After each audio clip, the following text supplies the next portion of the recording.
ఏం చెప్పుకుందామమ్మా? Final accounts. ఏమేమైపోయాయి మన సిలబస్? జనరల్ అయిపోయింది, లెడ్జర్ అయిపోయింది, ట్రయల్ బ్యాలెన్స్ అయిపోయింది, సబ్సిడరీ బుక్స్ లో క్యాష్ బుక్ వరకు అయిపోయింది. అంతే కదా? పర్చేస్ బుక్, సేల్స్ బుక్ ఇవన్నీతో పాటు మెయిన్గా క్యాష్ బుక్ అయిపోయింది. అంటే ఫైనల్ అకౌంట్స్కి వెళ్ళిపోదామా? ఓకేనా? ఫైనల్ అకౌంట్స్ అంటే వెళ్తాం. ఓకేనా? చాలా ఫాస్ట్గా ఉన్నాం, ఫాస్ట్గా అర్థం చేసి కోరుకున్నారు కాబట్టి కొంచెం చెప్పుకొని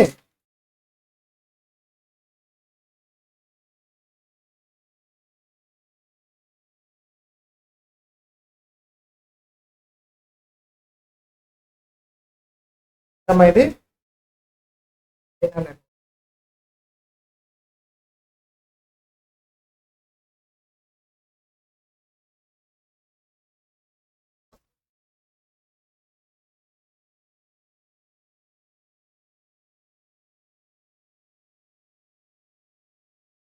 ఏంటమ్మా ఫైనల్ అకౌంట్స్? ఏముంటాయి ఫైనల్ అకౌంట్స్ లో?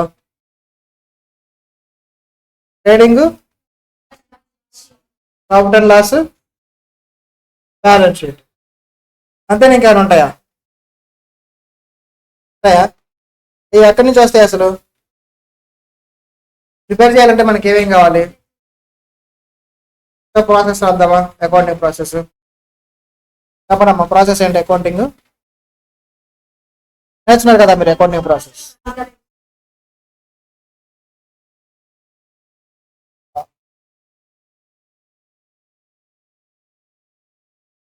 అకౌంటింగ్ ప్రాసెస్ ఫస్ట్ ఏం వచ్చిందమ్మా? Source document.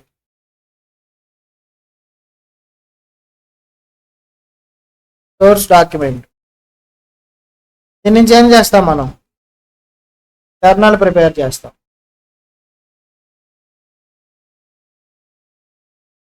Next ledger prepare చేస్తాం. జర్నల్ ఏమంటారమ్మా? ప్రైమరీ బుక్ అంటారు. లెడ్జర్ని principal book.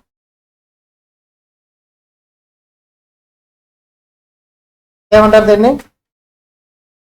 Primary book, principal book కాకుండా జర్నల్ ఎంట్రీ అంటాం కదా. ఒరిజినల్ ఎంట్రీ అంటే సరే, సరిపోతుంది, కన్ఫ్యూజ్ ఉంది. కానీ లెడ్జర్ నుంచి ఏం ప్రిపేర్ చేస్తాం? Trial balance. ట్రయల్ బ్యాలెన్స్ ఏంటమ్మా? బుక్కా? స్టేట్మెంట్. ట్రయల్ బ్యాలెన్స్ ఎన్ని మెథడ్స్ లో ప్రిపేర్ చేస్తాం? ఏవేంటి? Total, balanced, total balance. Trial balance మనం ఏం ప్రిపేర్ చేస్తాం? Final accounts. ఏమేమి ఉంటాయని చెప్పారు ఇందాక ఫైనల్ అకౌంట్స్ లో? ఏమేమి ఉంటాయి? Trading, P&L account. ఏంటిది? Trading and P&L account. Next ఏమో ప్రిపేర్ చేస్తాం? Balance sheet. బ్యాలెన్స్ షీట్ ఏంటమ్మా? అకౌంటా? స్టేట్మెంట్. బ్యాలెన్స్ షీట్ ఏంటి? స్టేట్మెంట్. క్లారిటీ ఉందిగా? బ్యాలెన్స్ షీట్ ఎందుకు స్టేట్మెంట్ అంటాం? దాంట్లో డెబిట్ క్రెడిట్ అని ప్రిపేర్ చేస్తామా? లేదు. హెడ్డింగ్స్ ఏముంటాయి బ్యాలెన్స్ షీట్ లో? Assets, liabilities.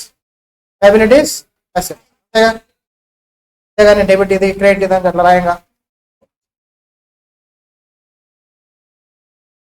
జర్నల్ ఏముంటాయమ్మా? ఏముంటాయి? జర్నల్ ఎంట్రీస్ ఉంటాయి. ఏం చేస్తాం మనం? ఏమంటాం? జర్నల్ ఎంట్రీస్ రాయటాన్ని రికార్డింగ్ అంటాం. అంతేగా? డౌట్ ఉంది ఇందులో? లెడ్జర్లో అకౌంట్స్ ఉంటాయి.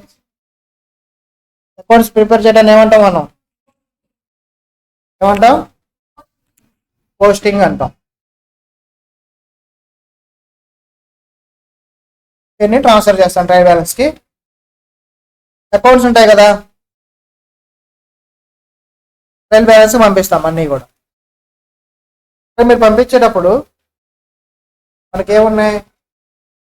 Personal account, trial account, nominal account, types of accounts. ఇప్పుడు చెప్పండి, ట్రేడింగ్ అండ్ పిఎన్ఎల్ అకౌంట్లో ఏ అకౌంట్స్ వస్తాయి? వదిలేండి, మనకున్న ప్రిన్సిపల్ ఉందిగా 5 హెడ్స్ మంచి బండోలు. ఏవేంటి చెప్పండి అమ్మా అవి? Assets, liabilities, expenses, capital, income, expenses. Assets ఏ బ్యాలెన్స్ ఉంటుందమ్మా? ఏ బ్యాలెన్స్ ఉంటుంది? డెబిట్ బ్యాలెన్స్ ఉంటుంది. Liabilities credit. Capital, income, expenses, debit balance. కావున మీకు ఫస్ట్ క్లాస్లో చెప్తాము, ఇది అందరికీ డిఫాల్ట్గా వచ్చేస్తుంది. సింపుల్గా మీరు గుర్తుపెట్టుకోవడానికి అసెట్స్, ఎక్స్పెన్సెస్ ఈ రెండు డెబిట్ బ్యాలెన్స్ ఉంటాయి, రిమైనింగ్ అన్నీ కూడా క్రెడిట్ బ్యాలెన్స్ ఉంటాయి. డిఫాల్ట్ సింపుల్గా గుర్తుపెట్టుకోండి. సరే, వీటిలో 5 ఉన్నాయిగా, వీటిలో ఏవి ఎక్కడికి వెళ్తాయి చెప్పండి? అసెట్స్ ఎందులోకి వెళ్తాయి? బ్యాలెన్స్ షీట్లోకి వెళ్తాయి. లయబిలిటీస్ బ్యాలెన్స్ షీట్కి వెళ్తాయి. Capital balance sheet. Income PNL. Expenses PNL. ఇప్పుడు చెప్పండి, పిఎన్ఎల్కి ఏమి వెళ్తాయి? ఏంటి, నామినలా, పర్సనలా, రియల్? పిఎన్ఎల్ అకౌంట్లో ఏ అకౌంట్స్ ఉంటాయి? ఓన్లీ ఇన్కమ్, ఎక్స్పెన్సెస్ మాత్రం. ఇన్కమ్ అని ఎప్పుడు అంటాం, ఎక్స్పెన్సెస్ ఎప్పుడు అంటాం? 2 రకాలు ఉంటాయి ఇన్కమ్, ఎక్స్పెన్సెస్. ఏమేంటమ్మా? Revenue income, business oriented income ఒకటి ఉంటుంది, క్యాపిటల్ ఇన్కమ్ ఒకటి, అదర్ ఇన్కమ్ కదా, ఉన్నాయా? ఈ 2 ఇన్కమ్స్ పిఎన్ఎల్ అకౌంట్కి వస్తాయి.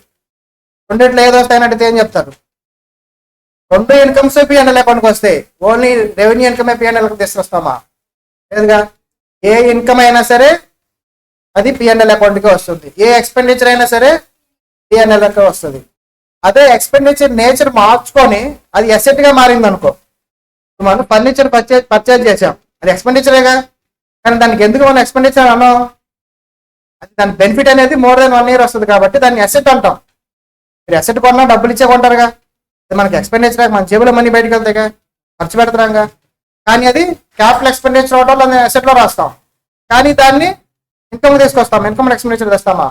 పిఎన్ఎల్ తెస్తామా? అది ఎక్కడికి వెళ్తుంది? అసెట్ బ్యాలెన్స్ షీట్కి వెళ్తుంది. అర్థమైందా? ఏ సెగ్రిగేషన్ అయితే ఫస్ట్ నుంచి నేర్పించుకుంటూ వచ్చాం మనం, అదే సెగ్రిగేషన్ యాజ్ ఇక్కడ కూడా అప్లై అవుతుంది. మళ్ళీ కొత్తగా మనం నేర్చుకునేది ఏమి ఉండదు. కాకపోతే ఇది ఇక్కడ యూజ్ చేస్తే మనం తెలిస్తే చాలు. ఇప్పుడు చెప్పండి, ఇన్కమ్, ఎక్స్పెండిచర్. ఏ ఇన్కమ్స్ వస్తాయి పిఎన్ఎల్కి? అన్ని ఇన్కమ్స్ వస్తాయి. ఏ ఎక్స్పెండిచర్స్ వస్తాయి? అన్నీ వస్తాయి, ఎక్సెప్ట్ క్యాపిటల్ ఎక్స్పెండిచర్ మాత్రం రాదు. కానీ క్యాపిటల్ ఇన్కమ్, క్యాపిటల్ లాస్ వస్తుంది. అర్థమైందా? ఎక్స్పెండిచర్ మాత్రం, క్యాపిటల్ ఎక్స్పెండిచర్ మాత్రం పిఎన్ఎల్ దాము. Capital income, profit and sale of furniture తీసుకొస్తాం పిఎన్ఎల్కి. Loss and sale of furniture PNL తెస్తామా? అది మీరు గుర్తుపెట్టు. చెప్పండి, ట్రేడింగ్ అని పిఎన్ఎల్లో ఏమేమి రాస్తాం? ఇన్కమ్, ఎక్స్పెండిచర్ రాస్తాం. బ్యాలెన్స్ షీట్లో అసెట్స్, లయబిలిటీస్, క్యాపిటల్. క్యాపిటల్ అనేది ఎక్స్పెండిచర్ లయబిలిటీయే కాదా? ఎవరైనా క్యాపిటల్ లయబిలిటీ కాదు అని చెప్తారా? Capital it's a type of liability. కాకపోతే ఎందుకమ్మా క్యాపిటల్ రాస్తాం? ఓనర్స్ మనీ కాబట్టి క్యాపిటల్ రాస్తాం. ఓనర్స్ డబ్బులు రిటర్న్ తీసుకుందాం అని చెప్పేసి అయ్యే డబ్బులు తీస్తాం ఇవ్వరు. మనీ బిజినెస్కి ఎందుకు ఇస్తారు? ఆ మనీని యూజ్ చేసుకొని బిజినెస్ చేస్తే ఇంకా ప్రాఫిట్స్ వస్తాయి, రకరకాల ఇన్కమ్ వస్తాయి చెప్తారు. బయట వాళ్ళు ఎందుకు ఇస్తారు? ఇంట్రెస్ట్ ఎక్స్పెక్ట్ చేసి ఇస్తారు, అంతేకాని ప్రాఫిట్స్ ఎక్స్పెక్ట్ చేసి ఇస్తారా? బ్యాంక్ వాళ్ళు ప్రాఫిట్స్ వస్తాయని చెప్పిస్తారా? ఇంట్రెస్ట్ వస్తాయని ఇస్తారా? అందుకని వాటిని లయబిలిటీస్. ఇవి క్యాపిటల్. 3 బ్యాలెన్స్ షీట్కి వెళ్తాయి. ఇంతవరకు ఏమైనా డౌట్ ఉంది ఎవరికైనా? ఇన్కమ్, ఎక్స్పెన్సెస్, ఇవన్నీ అకౌంట్సేగా. Asset account, liability account, accounts అన్ని ఎక్కడ ఉంటాయి? లెడ్జర్లో ఉంటాయి కదా. ఈ అకౌంట్స్ ట్రయల్ బ్యాలెన్స్ త్రూ ఇక్కడికి మనం పంపిస్తాం.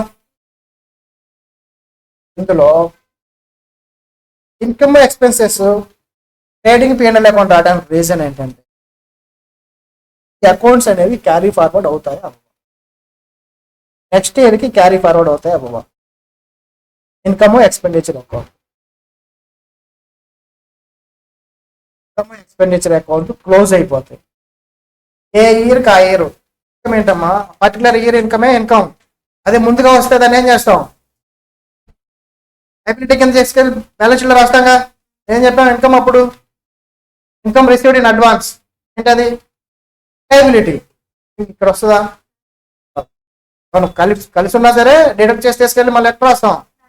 బ్యాలెన్స్ షీట్లో లయబిలిటీస్లో రాస్తాం. అర్థమైందా? ఇన్కమ్ అంటేనే కరెంట్ ఇయర్ ఇన్కమ్. మరి కరెంట్ ఇయర్ దాన్ని మళ్ళీ నెక్స్ట్ ఇయర్ తీసుకెళ్తామా? తీసుకెళ్ళాం కదా. సో ఏం చేయాలి? అకౌంట్ని క్లోజ్ చేసేయాలి. క్లోజ్ చేసి P&L అకౌంట్ పంపిస్తాం. P&L అకౌంట్లో మీకు రిజల్ట్ ఏమొస్తుంది? ప్రాఫిట్ ఆర్ లాస్ వస్తుంది. ఆ ప్రాఫిట్ ఆర్ లాస్ ఏ ఇయర్కి సంబంధించి? Current year. Profit or loss మీరు కరెంట్ ఇయర్కి ఫైండ్ అవుట్ చేస్తుంది. మరి కరెంట్ ఇయర్కి ఫైండ్ అవుట్ చేస్తూ ప్రీవియస్ ఇయర్తో లేదా ఫ్యూచర్ ఇయర్ ఎక్స్పెండిచర్ రాసుకుంటే అది రీజనల్గా ఉంటుందా? కరెక్ట్ ప్రాఫిట్ అవుతుందా? ఎవరి ఇన్కమ్, ఎవరి ఎక్స్పెండిచర్ అనేవి అకౌంట్స్ క్లోజ్ అయిపోతాయి. ఏ ఇయర్కి ఆ ఇయర్ క్లోజ్ చేసి వాటిని మనం P&L అయితే P&L, ట్రేడింగ్ అయితే ట్రేడింగ్ మనం ట్రాన్స్ఫర్ చేస్తాం. అర్థమైందా? చెప్పండి. ఈ బ్యాలెన్సెస్ ఏమవుతాయి? క్లోజ్ అయిపోతాయి. బ్యాలెన్సెస్ క్లోజ్ చేసి P&Lకి ట్రాన్స్ఫర్ చేస్తాం. అంతేగా? డౌట్ ఉందా? ఇప్పుడు చెప్పండి. అసెట్స్, లయబిలిటీస్, క్యాపిటల్ ఇవి క్లోజ్ అవుతాయా? క్లోజ్ అవ్వగా వీటిని ఏం చేస్తాం? క్యారీ ఫార్వర్డ్ చేస్తాం. క్లారిటీ వచ్చిందా? చెప్పండి. P&L ఏమేమి ఉంటాయి? ఏ అకౌంట్స్ ఉంటాయి? ఏమేమి ఉంటాయి? ఇన్కమ్, ఎక్స్పెన్సెస్ ఉంటాయి. ఆ అకౌంట్స్ క్లోజ్ అవుతాయా? క్యారీ ఫార్వర్డ్ అవుతాయా? బ్యాలెన్స్ షీట్లో క్యారీ ఫార్వర్డ్ అవుతాయి. బ్యాలెన్స్ షీట్లో ఉండే ఐటమ్స్ అన్ని కూడా ఏమేమి ఉంటాయి? అందులో అసెట్స్, లయబిలిటీస్, క్యాపిటల్. ఇంతే వస్తాయి. మీరు ఫుల్గా ఆలోచించుకోవాలి. అయితే ఇట్లా సెగ్రిగేట్ చేస్తున్నారంటే అది P&Lకి వెళ్ళిద్దా, బ్యాలెన్స్ షీట్కి వెళ్ళిద్దా? క్లారిటీ వచ్చేస్తుంది. ట్రయల్ బ్యాలెన్స్ అన్ని కంబైన్ ఇచ్చేస్తారు కదా. ఏదైనా ఎక్కడ పంపించాలంటే మీకు ఆ నేచర్ తెలిస్తే ఆటోమేటిక్గా మనం ట్రాన్స్ఫర్ చేయాలి. రాసుకోండి. కనిపిస్తుందా? 40%. సెకండ్ పెట్టుకోండి. ఫైనల్ అకౌంట్స్ నోట్స్ ఉంది కదా, సపరేట్ నోట్స్ పెట్టారా? ఆ నోట్స్ రాసుకోండి. ఫైనల్ అకౌంట్స్ అని హెడ్డింగ్ పెట్టుకొని రాసుకోండి.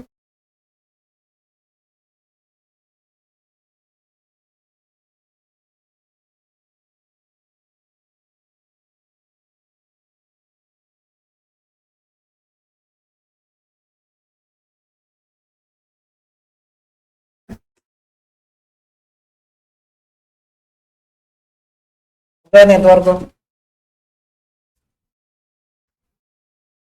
నేర్చుకున్నవే ఒకసారి మాట్లాడుకున్నాము. మీరు చేసేది అదే కదా. P&L ఏమని చేస్తారు? పేరు రాస్తారు. కాకపోతే ఒకసారి మనం చెప్పుకున్నాం.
ఎవరికైనా డౌట్ ఉందా ఎవరికైనా?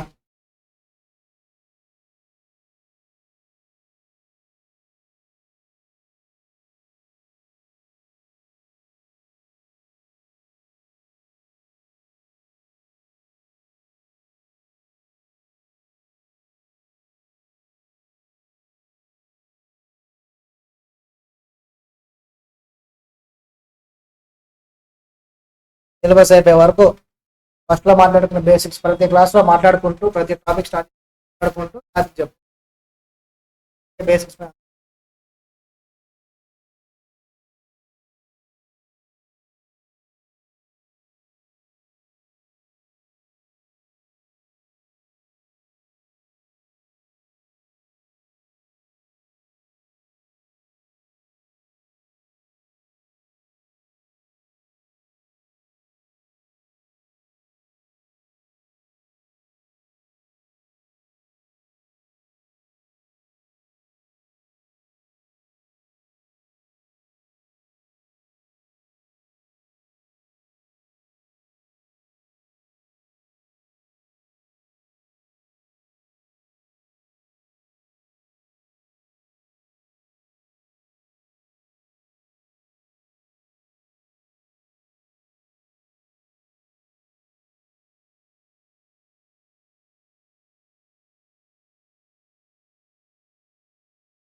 సరే,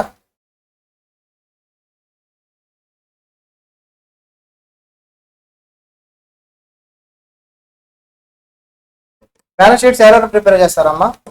ఏ కంపెనీస్, ఏ టైప్స్ ఆఫ్ కంపెనీస్ ప్రిపేర్ చేస్తారు? అంటే క్వశ్చన్ ఎప్పుడైనా విన్నారా? ఫస్ట్ టైం విన్నారా?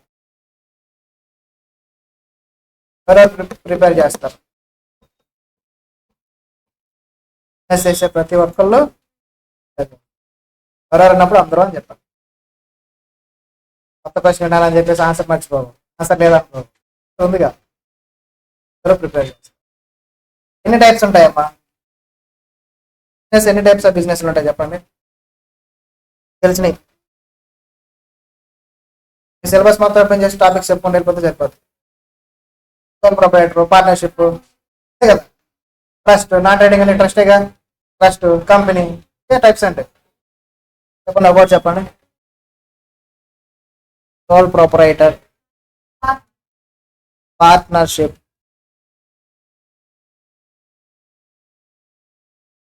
కంపెనీ, ట్రస్ట్ అందామా సింపుల్గా, ట్రస్ట్లు. ఇంకేమైనా ఉన్నాయా? ఆల్మోస్ట్ వీటిలోనే టైప్స్ ఉంటాయి. ఒక కంపెనీ అంటే సబ్సిడరీ అని, హోల్డింగ్ అని, రకరకాల ఏదైనా కంపెనీ.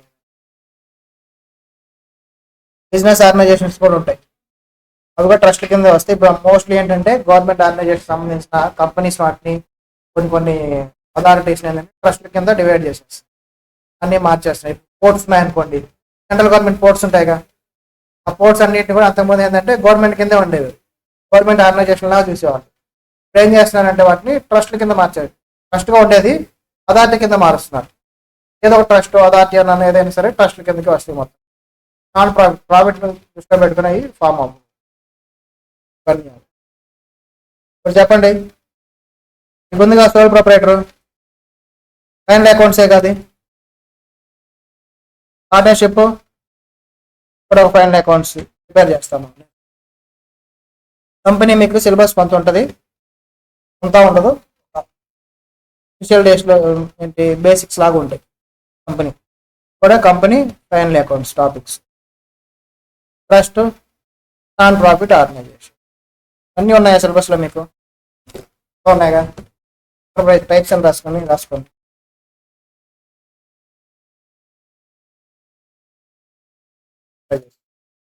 మీకు వచ్చే సిలబస్ ఏది చేసినా అది మారుతుందమ్మా. ఫైనల్ అకౌంట్స్ అంటే ఎవరైనా ఏం చేస్తారు, అవన్నీ వాళ్ళు చేసేది trading account, P&L account, balance sheet. Trust దగ్గరికి వెళ్ళేసరికి బ్యాలెన్స్ షీట్ ఉంటుంది కానీ P&L ఏమంటారు, ఇన్కమ్ అండ్ ఎక్స్పెండిచర్ అంటారు. ట్రేడింగ్ ఉండదు, ఫస్ట్ సర్వీస్ ట్రేడింగ్ ఉండవు కదా, ఓన్లీ ఇన్కమ్ అండ్ ఎక్స్పెండిచర్ ఎక్కువ ఉంటుంది.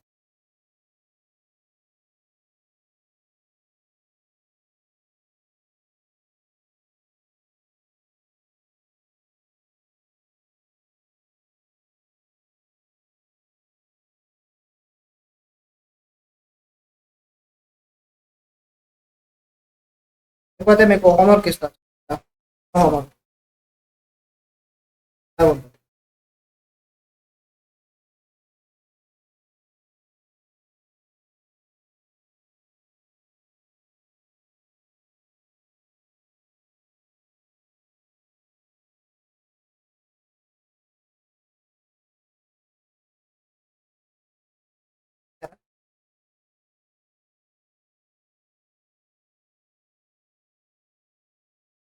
P&L ఎంత పీరియడ్ ప్రిపేర్ చేస్తారమ్మా? P&L ట్రేడింగ్ 1 year చేస్తారా, 2 years చేస్తారా, 3 years చేస్తారా? 1 year. దాన్ని ఏమంటాం, ఒక పర్టికులర్ పీరియడ్కి ప్రిపేర్ చేస్తాం కాబట్టి ఫర్ ద పీరియడ్ అంటాం. హెడ్డింగ్లో రాస్తారు కదా మీరు. అదే బ్యాలెన్స్ షీట్ ఎందుకంటాం అమ్మా యాజ్ ఆన్ అని? ఆ రోజున, యాజ్ ఆన్ అంటే ఈ రోజు. Suppose balance sheet as on date అంత ఈరోజు 25th March 2024. ఈ రోజు మీ అసెట్ వాల్యూ ఎంత ఉంది, ఈ రోజు మీ అసెట్స్ పొజిషన్ ఏంటి, మీ లైబిలిటీస్ పొజిషన్ ఏంటి, ఆ పర్టికులర్ టైంకి ఆ పర్టికులర్ డేకి ఏంటి అనేది తెలుసుకోవడానికి బ్యాలెన్స్ షీట్ కదా. అసెట్స్ ఉంటాయి, బ్యాలెన్సెస్ మాత్రమే కదా తీసుకెళ్తాం. అది ఇన్కమ్ అండ్ ఎక్స్పెండిచరు, ఈ ఇయర్ మొత్తానికి పెట్టిన ఎక్స్పెండిచర్ మొత్తాన్ని తీసుకొచ్చి P&L రాస్తాం, లేదా ఒకరోజు రాస్తాం. క్యుములేటివ్ ఎక్స్పెండిచర్స్ మొత్తం తీసుకొచ్చి అక్కడ రాస్తాం, బ్యాలెన్సెస్ ఫైండ్ అవుట్ చేస్తాం. అట్నే ఏమంటాం, కంప్లీట్గా ఎక్స్పెండిచర్. ఈ 2 పాయింట్స్ రాసుకోండి. For the period as on account కాబట్టి మీకు డెబిట్ క్రెడిట్ కూడా వస్తుంది. అసెట్ బ్యాలెన్స్ షీట్లో అవి రావు, అన్ని బేసిక్స్ అనమాట. కొంతమంది తెలియక బ్యాలెన్స్ షీట్ టీ షేప్లో ఉంటుంది కదా అని చెప్పి డెబిట్ క్రెడిట్ పెట్టేస్తారు, కొట్టేస్తారు. అకౌంట్ కాదు, స్టేట్మెంట్.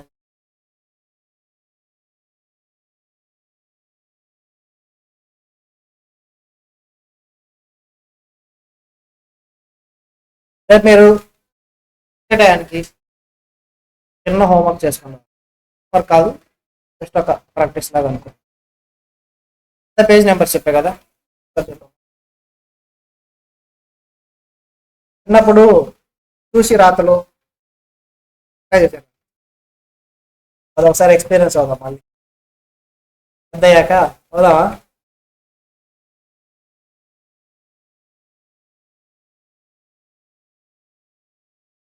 స్టడీ మెటీరియల్ తీసుకొని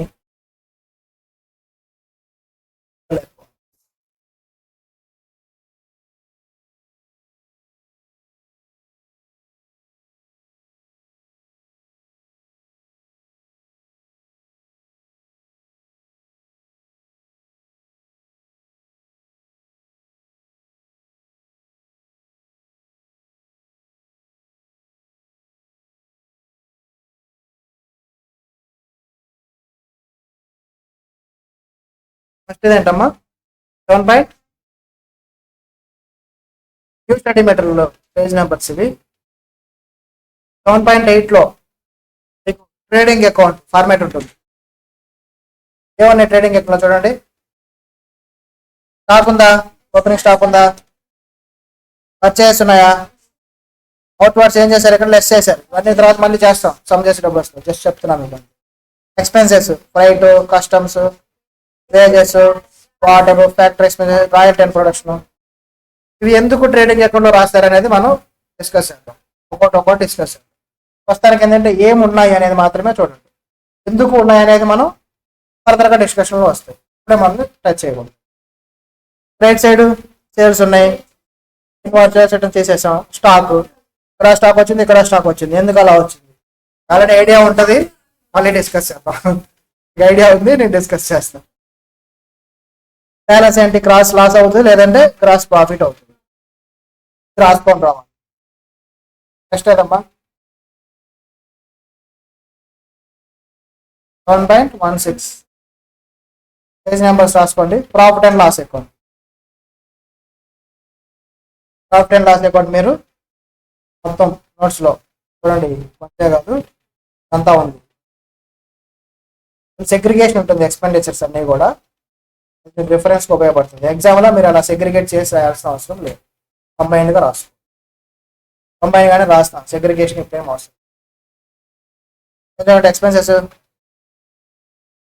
salaries, office, printing, telephone, postage, insurance ఇవన్నీ రాసాం కదా, అన్నీ నేర్చుకున్నాం కదా, ఇవన్నీ రాసుకుంటాం. డిస్కౌంట్ రిసీవ్డ్ ఇన్కమ్ వస్తుంది, కమిషన్ రిసీవ్డ్, బ్యాంక్ ఇంట్రెస్ట్, ఇవన్నీ మీరు ఈ ఫార్మాట్స్ ప్రిపేర్ చేసుకొని రావాలి. ఏదైతే ఫైనల్ అకౌంట్స్ అని ఉందో నెక్స్ట్ నోట్స్ రాస్తాం కదా మనం, మొత్తం సమ్మరీ నోట్స్, అక్కడ మీరు ఇది రాసుకుందాం. ఆ నోట్స్లో రాయండి final accounts. Next page number ఎంతమ్మా, 1.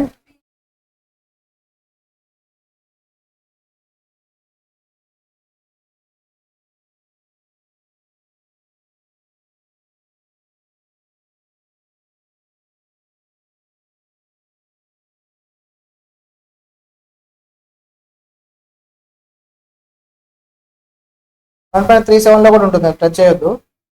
7.39లో ఉంటుంది, అది ఒకటే రాయండి చాలు, మొత్తం కవర్ అయిపోతుంది, ఫార్మాట్లో కవర్ అవుతుంది. 1.39 చూడండి, బ్యాలెన్స్ షీట్, క్యాపిటల్ వచ్చాయా, లైబిలిటీస్, ఇవన్నీ రాసుకొని రండి. బ్యాలెన్స్ షీట్ యాజానని వచ్చిందా, మారిందా, అతను వచ్చిందిగా.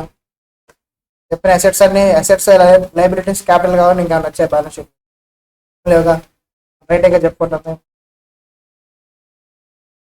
రాసుకొస్తారు రేపు ఫార్మాట్స్. న్యూ నోట్స్లో మీరు రాసుకొని రండి, కొత్త నోట్స్ పెట్టండి. 2 నోట్స్ ఉండాలి అకౌంట్స్లో. ఒకటి ఫైనల్ అకౌంట్స్, పార్ట్నర్షిప్ ఇవన్నీ అందులో రాసుకుంటాము. మెయిన్ చాప్టర్స్, బేసిక్స్ నుంచి మొదలుపెట్టి రిమైనింగ్ మిస్లేనియస్ ఏదైతే చాప్టర్స్ ఉన్నాయి, డిప్రిసియేషన్ ఇవన్నీ కూడా నోట్స్లో రాసుకుంటాం. కాబట్టి 2 నోట్స్లు మీరు మెయింటైన్ చేయాలి. సరేనమ్మా, ఫర్ టుడే అయినా